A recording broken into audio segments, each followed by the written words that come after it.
is up, everyone? Corn O'Keefe back yet again. As the title implies, I'm bringing you Black Adam from DC Comics versus Vegeta from Dragon Ball Z. And before I get started, I would like to give a shout out to Hamazen Yunos for suggesting the idea of Vegeta versus Black Adam. Thank you for the idea, dude. That being said, he did want me to specifically use Vegeta from Dragon Ball Z. So I will be using Vegeta from the original Dragon Ball Z anime. As for Vegeta's opponent, I will be using post-crisis Black Adam. So without further ado, let's get down to business. I'll go ahead and start off with Vegeta himself, starting with the attack power of Vegeta. As we know, Vegeta, even before arriving on planet Earth during the Saiyan saga, demonstrated that he's powerful enough to casually destroy a planet along with its moon. Vegeta during this point is also more powerful than his father, King Vegeta, who was powerful enough to wave his hand and casually obliterate a planet with 2 planetoids, which has been calculated to require around 1.6 tenatons of TNT, which is enough TNT to destroy a dwarf star. And a link to that calculation will be in the description below if you're interested in checking it out. After leaving planet Earth, Vegeta would go to planet Namek, where he would receive multiple Zenkai boosts. Heck, after his 3rd Zenkai boost, he became powerful enough to go toe-to-toe with First Form Frieza. The same First Form Frieza who casually obliterated planet Vegeta, a planet with 10 times the gravity of Earth, which has been calculated to require around 1.7 tenatons of TNT, which is also enough TNT to destroy a dwarf star. First Form Frieza also one-shot King Vegeta. After Vegeta received his 4th Zenkai boost, he became more powerful than Piccolo after Piccolo merged with Nail, as well as becoming more powerful than 3rd Form Frieza, who is more powerful than his 1st form. During the Android saga, Vegeta would obtain Super Saiyan, and became powerful enough to easily destroy Android 19, and even managed to somewhat hold his own against Android 18. Android 18 being stronger than Mecha Frieza, who in turn is more powerful than Final Form Frieza from planet Namek. Vegeta would later go on to train in the Room of Spirit and Time, and grew powerful enough to easily toy with Semi-Perfect Cell. Even Imperfect Cell is more powerful than Mecha Frieza, and he absorbed Android 18 to become Semi-Perfect Cell. And yet, Vegeta, after training in the Room of Spirit and Time and obtaining Super Saiyan Grade 2, was able to casually embarrass Semi-Perfect Cell. Vegeta would then go on to train even more in the Room of Spirit and Time, and became powerful enough to hold his own against a Cell Jr. The Cell Juniors being in the same ballpark of power as Perfect Cell. After the Cell games, Vegeta would continue training, and now we're at the Buu Saga. As we know, Vegeta in the Buu Saga is more powerful than the Supreme Kai, who in turn is more powerful than Piccolo during this point in the series. Heck, Vegeta didn't even view Demon King Dabura as a threat. The same Demon King Dabura who is confirmed to be around the same level as Super Perfect Cell, possibly even stronger. And we know it's confirmed in multiple official sources that Super Perfect Cell is powerful enough to blow away the entire solar system. Vegeta also showcases that he's capable of transforming into a Super Saiyan 2. And later on, during the Buu Saga, Vegeta would go on to briefly hold off Kid Buu. The same Kid Buu who was going to destroy the Grand Kai planet with no effort. The Grand Kai planet being a good chunk of the planet Heaven, and the planet Heaven itself being confirmed to be about as wide as the universe, meaning the Grand Kai planet is easily the size of multiple galaxies. And the only reason Kid Buu did not destroy the Grand Kai planet is because he got distracted by Goku and Vegeta powering up from the Supreme Kai realm in order to get his attention to lure him there so he wouldn't destroy the Grand Kai planet. It was also stated that Goku and Kid Buu during their battle did a lot of damage to the Supreme Kai realm, and we know the Supreme Kai realm is confirmed to be about 1/10 the size of the Universe 7 macrocosm, making the Supreme Kai realm itself easily the size of multiple galaxies. And we have Vegeta being able to briefly fight this guy and hold him off. Looking over at speed, if we're looking at Vegeta during the Buu saga, then he's easily faster than base Goku during the time skip between the Cell games and the Buu saga. The same base Goku who traversed the afterlife in around 10 minutes while suppressed, which has been calculated to be around 4.38 quadrillion times the speed of light.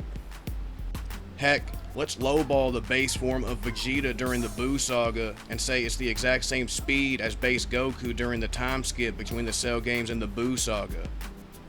Well, 4.38 quadrillion times 100 for Super Saiyan 2, and you get about 438 quadrillion times the speed of light for Super Saiyan 2 Vegeta. In terms of durability, Vegeta's durability should definitely be comparable to his own attack power, considering he's been able to trade blows with characters throughout the series who have comparable attack power to Vegeta himself and endure their attacks. And heck, during the Buu saga, he managed to endure a beating from Kid Buu. Now, let's discuss Black Adam. And just like with Vegeta, I'll start off by going over the attack power of Black Adam. For starters, Black Adam has obviously went toe-to-toe with Captain Marvel multiple times throughout the comics, and even broke his arm during one of their fights. The same Captain Marvel who tanked a Tesseract bomb. Black Adam has also proven himself to be powerful enough to go toe-to-toe with Superman and damage his durability. The same Superman who is powerful enough to fight Nebula Man, Nebula Man himself being a living universe. Post-Crisis Superman has also been seen rewriting timelines and shattering a space-time continuum during his battle with Golden Age Superman. Superman is also powerful enough to fight Time Trapper, Time Trapper being a sentient timeline capable of shattering timelines. Black Adam has also been seen holding his own in a fight against Orion's post-Crisis Avatar, who tanked a weapon capable of annihilating the universe. As far as speed goes, we've seen Black Adam speed blitz the entire Marvel family, including Captain Marvel himself. He's demonstrated that he's fast enough to keep up with Superman in combat and react to his attacks. Black Adam is also at the very least comparable to Aquaman, but likely faster. Moving on over to durability, we've seen Black Adam tank Power Girl's heat vision. Black Adam has survived a Tesseract expanding in his head, can trade blows with Captain Marvel and endure his attacks, and is durable enough to tank a hit from a pissed off Superman. Now that I went over the attack power, speed, and durability of both of these badasses, it's time for me to move on down the line and tell you who should be taking victory more often than not, as well as go over some skill and X factors that they have to bring to the table. And folks, if I'm being completely honest, I had to give the victory to Black Adam more often than not, and here's why. For starters, we pointed out Vegeta in the Buu saga is roughly around the multi-galaxy level ranges in terms of his attack power and durability. This level of power is very impressive. However, it really doesn't compare to somebody who is capable of going toe-to-toe with characters who have consistently performed feats that are on a Universal Plus scale, such as being able to go toe-to-toe and damage characters like Superman, Orion's post-Crisis Avatar, etc., etc., who have consistently performed feats on a Universal Plus scale, as I pointed out. And I actually left out other characters who have performed Universal Plus level feats that Black Adam can scale to, such as Wonder Woman with her Lasso of Truth being able to recreate a timeline. So yes, it's clear to see that Black Adam easily holds the attack power and durability advantage over Vegeta. But what about speed? Maybe Vegeta is too fast for Black Adam to even land a hit on him, seeing as Vegeta is easily 438 quadrillion times the speed of light. And heck, it's possible to get him to be much faster than this. Seeing as there's 2 new calculations for base form Goku traversing the afterlife that were calculated by SSJ Ryu, one of them puts base Goku at sextillions of times the speed of light, while the other one has him at septillions of times the speed of light. And obviously Vegeta would scale to be at least 100 times faster than either one of those calculations. However, even with this insane level of speed, Vegeta would still be slower than Black Adam.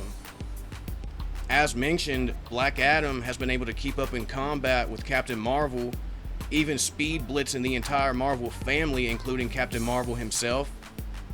He's fast enough to keep up with Superman, and is at the very least comparable, if not faster, than Aquaman.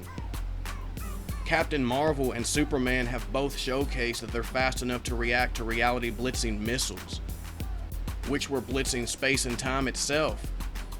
Superman is also fast enough to tag Professor Zoom, and was even stated to have speed that rivals his. Professor Zoom being fast enough to run to the 25th century, he can move through multiple temporal dimensions, and he's fast enough to freely move through the time stream. And then we have Aquaman demonstrating that he's fast enough to swim in the secret sea. The secret sea itself transcends space and time. And yet Black Adam is fast enough to easily keep up with these characters, and is possibly faster than one of them, logically giving Black Adam immeasurable speed. Thanks to him keeping up with characters who possess speed that isn't restricted by the flow of linear time. Meaning Black Adam essentially has an immeasurable speed advantage over Vegeta. Now, let's compare their skill and overall experience. Well, Vegeta is an elite Saiyan warrior. He's a martial arts master who possesses decades of combat experience. Black Adam, on the other hand, is an expert in various alien technologies. He's an expert hand-to-hand fighter and has thousands of years of combat experience. So, while I may have to give Vegeta the overall edge in terms of martial arts skill, it's honestly not by much. But Black Adam possesses far more combat experience than Vegeta. On top of this, Black Adam possesses limitless stamina.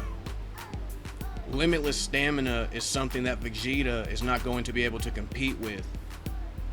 So, at the end of the day, Black Adam possesses more than enough attack power to break through the durability of Vegeta. He's durable enough to tank all of Vegeta's attacks. He's fast enough to avoid all of Vegeta's attacks, as well as being fast enough to easily speed blitz Vegeta. He has plenty of combat experience to back up his power, speed, and durability. And Black Adam has more than enough stamina to outlast Vegeta in this fight. Overall, it's honestly safe to give Black Adam the victory more often than not. But let me know what you all think down below. And if any of you would like to see a rematch between Post-Crisis Black Adam versus Dragon Ball Super Vegeta, make sure to let me know down below in the comment section, and I'll definitely do it in the future. But, as always, have a blessed day, folks. Peace.